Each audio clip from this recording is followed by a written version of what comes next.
Well, it's fairly 30 minutes past 9. Thank you for choosing to stay with us. Let's continue to inform you. And we now shift our focus to matters health. The Kenya Union of Clinical Officers, KUCO, has announced its members will resume work from Monday next week, following the ongoing negotiations that have seen clinicians empaneled by the new Social Health Authority. KUCO Secretary General George Gibore says that they will call off their strike for 21 days to allow for negotiations between the Ministry of Health and the Council of Governors. According to Gibore, the move to empanel clinicians will allow them to provide healthcare services to patients across the country. This as Kenyans continue to express mixed reactions over the new SHA system. Our health and science reporter, Chebet Birir, has more details.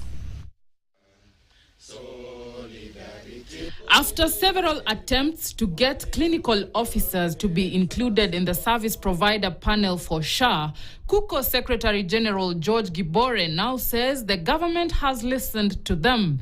This means that clinical officers will now be able to provide healthcare services independently across the country. We had a very fruitful discussion between ourselves, the Council of Governors, and we have already initiated the process of empaneling the clinical officers. And this we are working very closely with the ministry, the Council for Clinical Officers. We hereby suspend our strike for the next 21 days. And I must clarify that 21 days begin Monday, because Monday will be the first day when the team will be meeting.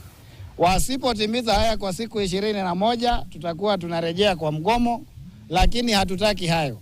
The industrial action, which began on January 20th, paralyzed healthcare services in multiple counties. We are excluding specific counties that have specific issues which are county-based, and this county include Lamu, it includes Kwale, Vihiga, and Wasingishu.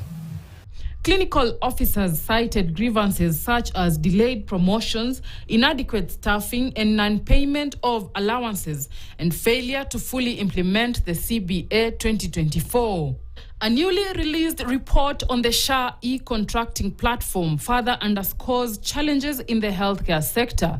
The system, introduced to streamline operations and enhance transparency, has faced low adoption rates, particularly among county and private health providers. Meanwhile, top health ministry officials have come to the defense of SHA, saying the health information exchange that was deployed in December 2024 is now fully functional. I'm happy to report today that the 18 million mark we have already crossed in terms of registration. We already have transited more than 4.6 million people. The ministry has also assured Kenyans that it is facilitating uninterrupted access to life-saving vaccines and equitable healthcare for all under the Social Health Authority. They have added that BCG vaccines, which were running out of stock, are now available in the country. We received the vaccines the day before yesterday in our Kitengela stores, and distribution of the vaccines have commenced to the 9 regional depots. The ministry has urged Kenyans to be on high alert and take precautionary measures against Mpox, with Kenya recording 36 cases, and Marburg virus, which has been reported in Rwanda and Tanzania. We built a lot of structures during COVID-19, and we can ride comfortably on those structures that are already coexisting. Chebet Birir, KTN, Nairobi. Now, a man accused of killing his wife and dismembering her body will remain in the